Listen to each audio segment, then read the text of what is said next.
자, 엔비디아 실적이 발표가 됐습니다. 이건 진짜 100점짜리 성적표를 받았어요. EPS 같은 경우는 0.81로 예상치인 0.74보다 거의 10% 이상 높게 나왔어요. 자, 이 정도 차이면 사실 상당히 큰 차이고 누가 봐도 실적이 너무 잘 나왔다라고 말할 수도 있는데 지금 주가는 이제 프리장에서 한 마이너스 3% 정도 떨어지는 중입니다. 이제 많은 사람들이 아마 납득을 못 하실 거예요. 지금 엔비디아 같은 경우는 거의 100점짜리 성적표를 가져왔어요. 근데 다음 분기 가이던스가 살짝 아쉽긴 한데 그래도 일단 EPS와 매출, 마진율까지 거의 다 완벽했거든요. 100점짜리 성적표를 가졌는데 너는 110점을 해와야 되는 애야. 거의 이런 식으로 거의 억가를 당하고 있는데 상황이 이렇다 보니까 많이들 걱정하실 거예요. 얘가 엔비디아에 무슨 문제 있는 거 아니냐. 자, 일단 제가 어닝콜을 전부 다 분석을 했고 여러 리서치들을 살펴본 결과 걱정할 건 하나도 없어 보입니다. 오히려 너무 좋은 결과예요. 그런데 주가는 왜 떨어지냐? 그건 그럴 수 있습니다. 뭐 일시적인 하락일 수도 있고 뭐 실제로 본장에서는 어떻게 될지 모르는 일이고요. 저번 실적 발표 때도 실적이 좋았는데 떨어졌습니다. 그런데 그 이후로 어떻게 됐나요? 결국 엔비디아 신고점 갔단 말이죠. 자, 이번에도 마찬가지일 겁니다. 이번 실적 발표 때 정말 인상 깊은 말들이 많았는데 제가 요거를 정확하게 짚어드리겠습니다. 먼저 그로스 프로핏 마진이라고 하는 매출 총 이익률부터 제가 설명을 좀 드릴게요. 이게 이제 74.6%가 나왔는데 이게 매출에서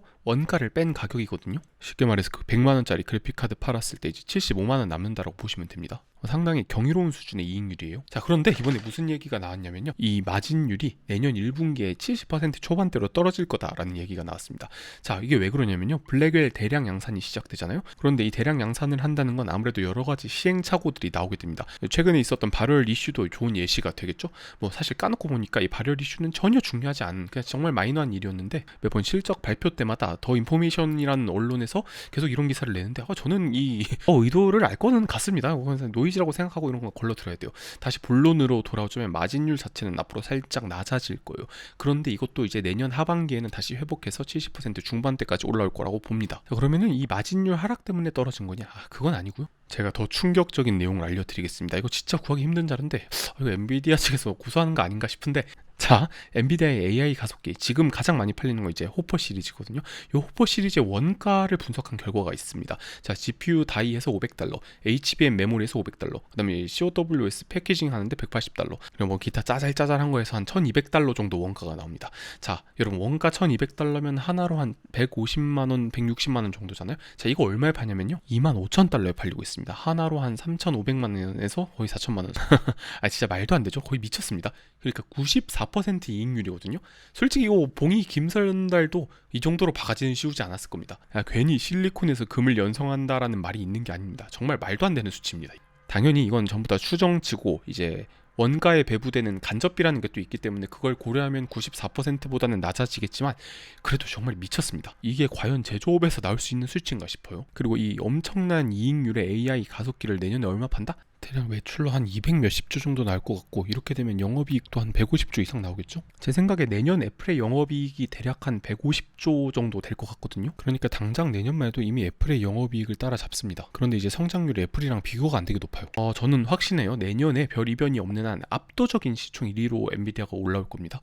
그럴 수밖에 없는 상황이고, 이거를 애널리스트들도 모두 다 알고 있어요. 지금 보니까 이 실적 발표 전에 애널리스트들이 목표 주가를 전부 다 상향을 했어요. 대략 목표 주가가 한 180 언저리에서 끊기는 것 같은데, 제가 이 중에서 한 두세 개 정도의 리포트를 전부 다 읽어봤고 너무나 합리적입니다. 여기서 얘네들이 말하는 게 절대 과장이 아니에요. 이게 충분히 달성 가능한 수치고, 오히려 저는 이 180대 목표 주가에 있는 애들이 엄청나게 보수적으로 잡았다고 생각을 하거든요. 자, 그리고 이거는 실적 발표 나오기 전에 목표 주가를 상승한 기관들이고요. 실제로 실적이 뜨고 더 많은 월가 기관들이 이 실적 발표랑 어닝콜 내용을 분석해서 목표 주가를 한참이나 더 올리고 있습니다. 그러니까 쉽게 말하면 답은 정해져 있고 거기에 엔비디아 실적이 맞는지 안 맞는지 계속해서 답지를 확인하는 과정 같아요. 심지어 지금까지는 애널리스트 추정치보다 항상 높았습니다. 사실상 엔비디아가 저 목표 주가를 못 달성한다면 이상할 정도의 그 정도의 실적을 계속 내고 있거든요.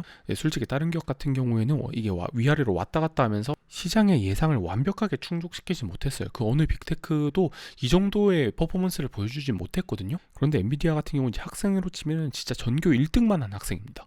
이게 전교 1등을 지금 한 15번쯤 했는데 기대감이 어떻겠습니까? 엄청나단 말이에요. 너 내년에도 전교 1등 하겠니? 근데 이게 계속해서 전교 1등을 하고 있어요. 그러니까 이게 계속해서 실적으로 증명을 해준다는 점이 무서운 점 같아요. 그러면 또 이렇게 물어보시는 분 계실 거예요. 야, 엔비디아가 앞으로 잘할 거란 보장이 어디 있느냐? 과연 내년, 내후년에도 전교 1등 할 수 있겠냐?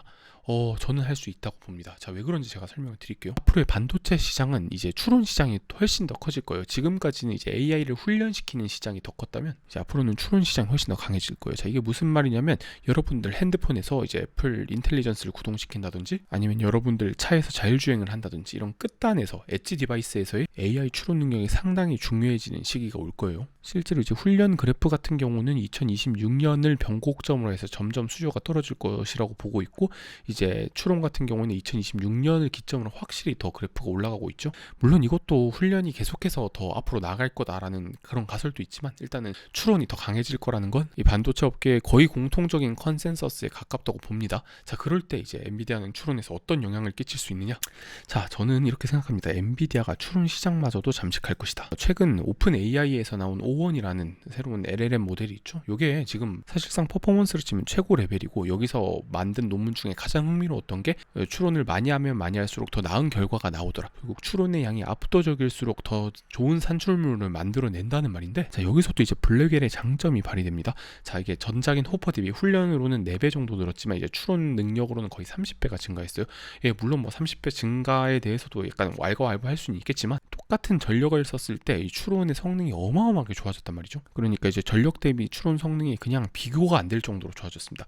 그리고 이제 전력 대비 성능비뿐만 아니라 가성비도 엄청나게 좋아요. 이게 AWS나 구글, AMD, 인텔 등에서 나온 AI 칩이랑 비교를 해놓은 건데, 자, 맨 끝에 H100 보시면 이게 3.2 정도의 가성비 지표를 나타내는데, 블랙웰 같은 경우는 이제 9.1로 거의 3배가 넘습니다. 이게 다른 칩은 감히 접근조차 할 수 없을 정도로 높은 성능을 보여주는데, 심지어 이 가격도 그렇게 비싼 편이 아니라는 거죠. 그런데 지금 상황은 이제 그 전작인 호퍼마저도 없어서 못 팔 정도인데, 그 블랙웰에 대한 수요가 얼마나 될지 저는 상상이 안 됩니다. 자, 오늘 어닝콜의 내용이 정말 많았는데 제가 딱 하나의 장표로 요약을 했습니다. 자, 결국엔 핵심은 블랙웰이 예상보다 더 많이 배송될 것이다라는 엔비디아의 자신감이었어요. 사실 이게 정말 말도 많고 탈도 많았거든요. 근데 이게 올해 4분기부터 블랙웰이 본격 출하가 될 거고, 25년 1분기부터는 이 엄청난 수익이 잡히게 될 거라는 겁니다. 이 엄청난 수익, 이게 과연 얼마일까? 이거 제가 추정을 많이 해봤는데 말해도 거의 못 믿을 정도거든요, 이 숫자가. 엔비디아가 내놓은 추정치는 아주 보수적인 추정치고 실제로는 이거보다 훨씬 높을 것으로 보입니다. 어쨌든 이제 공급보다 수요가 훨씬 높기 때문에 실제로 내년 물량은 모조리 빅테크가 싹 쓸어갔습니다. 뭐 사고 싶다고 살 수 있는 게 아니에요.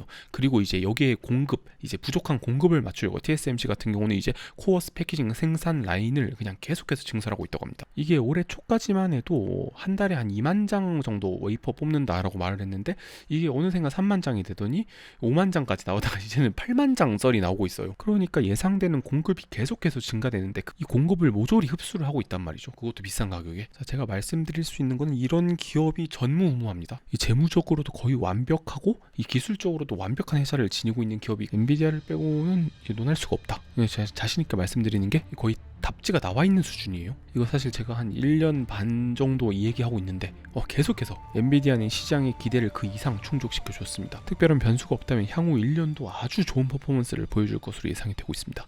자, 혹시나 궁금하신 거 더 있으시면 댓글 달아주시고, 제가 요새 너무 바빠갖고 영상을 많이 못 올렸는데 다시 또 영상 열심히 올리고 어디에서도 전달해드리지 못하는 그런 고퀄리티 정보들을 제공하도록 노력하겠습니다. 지금까지 월스트리트 테크니스였습니다.